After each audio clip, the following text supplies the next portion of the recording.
In Wigan, astute observers began to notice a strange phenomenon.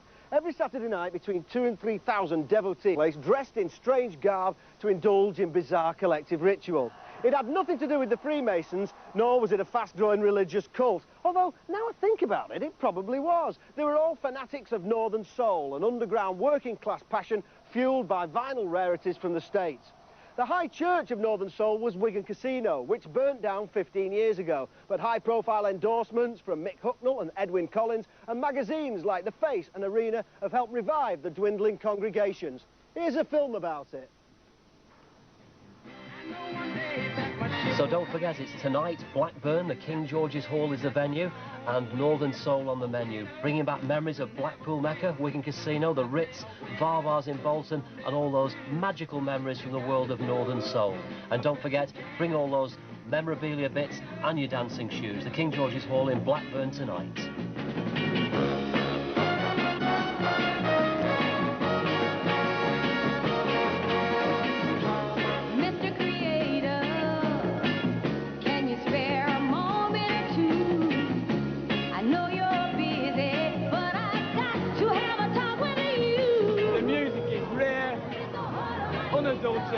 Detroit soul. That's why it's called the Heart of Soul. It's here. I'm nearly 40, but when I come into these stools, I'm 16, 17. Mr. Creator. Northern Soul's a passion. It will never die. I look forward to it every weekend. You live for it. Let's go back 30 years to 1966 and the birthplace of Northern Soul, Manchester's legendary Twisted Wheel nightclub. That is the wheel over there, that's the door where we went in. We had Junior Walker on down there, and even Tina Turner over there with her husband Ike. In 1970, the wheel closed down, and the Northern Soul scene switched to Blackpool. Before the soul days, Blackpool really was a mixture of seaside violence, football aggro. The Highland Room, Blackpool Mecca, was really taking off. So we headed down there, had a reputation for playing the best at that particular time in Northern Soul history. People would come from miles around. Scotland, London, Southend, Devon and Cornwall, they would actually get in the car and do an 8-hour journey to get to Blackpool Mecca. It was genuinely a Mecca for Northern Soulites. It was a great soul venue and will always be looked on as that. But then again, you know, all things have a day, and it closed, and the casino rose to become #1. Yeah. Do you want me to get down on my knees, beg you, baby, please, cry a million tears? The first time I went to Wigan, it was daunting. You hear about it, people talk about it, and you want to go. You listen to the records, and you come down, and you go inside, and you see people dancing. And you've never seen dancers like it. It's quite a large building. It was a large building, obviously it's a house, the amount of people that actually went in. As you can see, it went back a long way from the road, come back all the way back up here. And like you'd have 2,000 people in on a busy night. The walls would be just running with condensation. The heat was so intense, there was that many people inside. To walk into that ballroom, the main hall on a Saturday night, and see maybe 2,000 or 3,000 people are dancing away. And the weird smells, as soon as you walk through the door, it hits you. The body sweat mixed with Brut, antiperspirant and talcum powder. It became the buzzword around the country. It made Northern Soul fashionable. People could see it on top of the pops while you're having your steak pudding, chips and peas.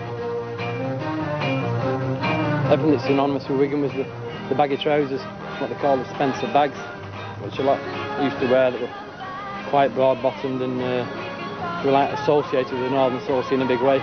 Along with the patches from down the years, that was their identity. So if you're going anywhere, people wore the patches, either on the bags, on jackets, on shirts, on trousers or whatever. Because the Northern Soul scene revolved around the all-nighters, the Twisted Wheel was an all-nighter, the Torch in Stoke-on-Trent was an all-nighter, and of course Wigan Casino was an all-nighter. People wanted to dance all night, so there was a lot of use of speed, amphetamines, which kept people up all night and enabled them to dance and enjoy the music. The main sort of drugs they took, black bombers, green and clears, Bluey's, Dexys, which of course spawned Dexys Midnight Runners with Kevin Rowlands. Yeah, many. It was a nocturnal amphetamine sulfate scene who thrived on it.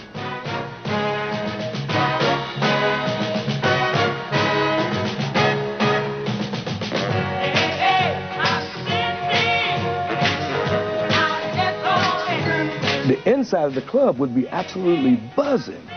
It would be really buzzing with people, but you'd never know it unless you came in. And most of the time they had to close the door early because it was so packed. Trying to get through the audience to get to the stage was unbelievable. If you see my baby, stop on sight. Yes, I am. From Maine to Mexico. A lot of artists in the United States, myself included, should take our hats off to the Northern Soul scene because it kept a great many of us alive. It was responsible for 99% of us being known on these shores. So if you see my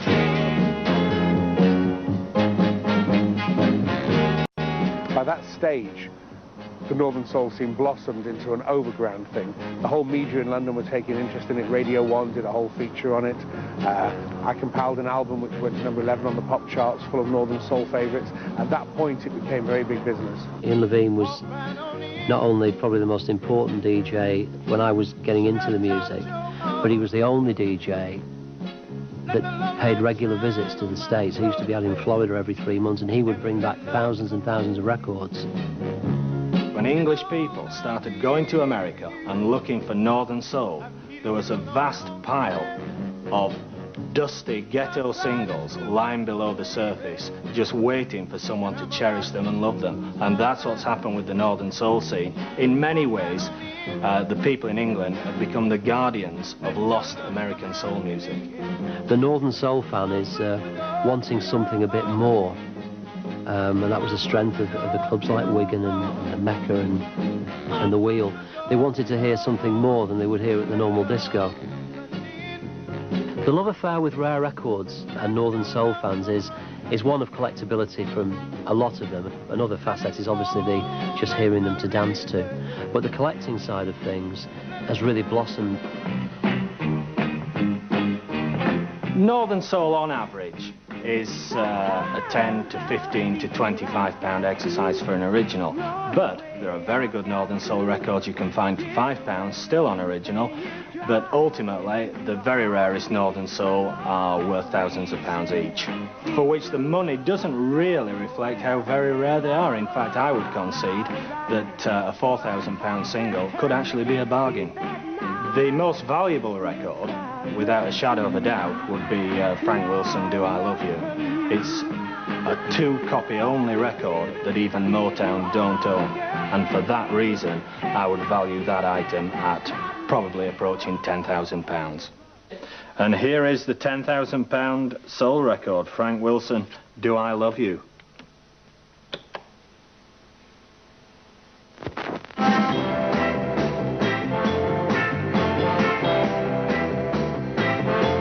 The scene really started to die when it became too overground. If you take an underground scene that's very special for people that support it and make it too mass market and too commercial, it starts to die. We all thought it wasn't going to end, but we all knew it would do because mounting police pressure. It was a kind of club it just couldn't go on. Next thing you know, this fire happened, fire brigade come down, and the place was flooded. And with the dance floor being upper level and it being sprung, I think there was that much damage probably done by water more than fire. It was beyond repair, and it was made sure it probably never ever open again. There's a lot of sad people.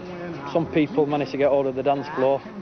There's a couple I know of, it's been said before, they actually had kids to the kitchen floor out on the dance floor from the casino. People were trying to grab mementos. let me tell you. Even if it had been stood today, I don't think it would have been so bad for people to come down and look at and say to the young ones, this is where I spent my youth in the 70s. But as you can see, there's nothing here, there's nothing left here. All that people have is the memories.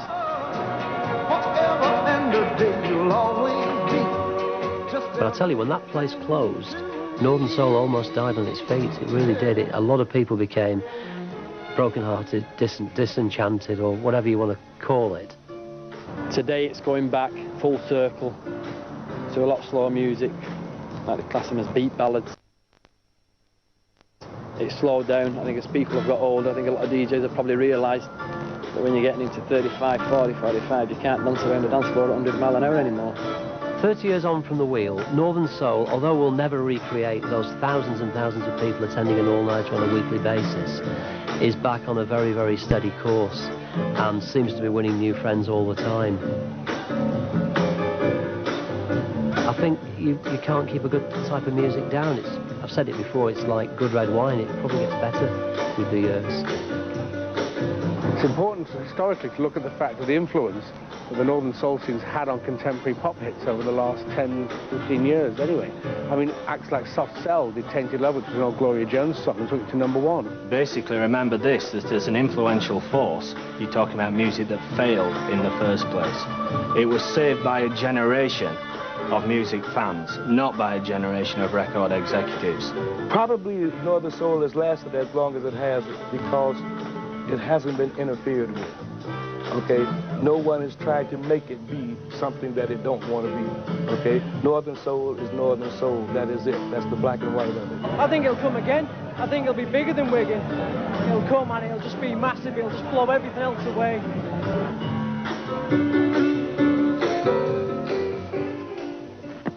Yeah, still got it. I'll be getting the baggies out when I get home. And wasn't that a great photograph, the piano on the smouldering casino stage, like the aftermath of a particularly spirited Jerry Lee Lewis concert?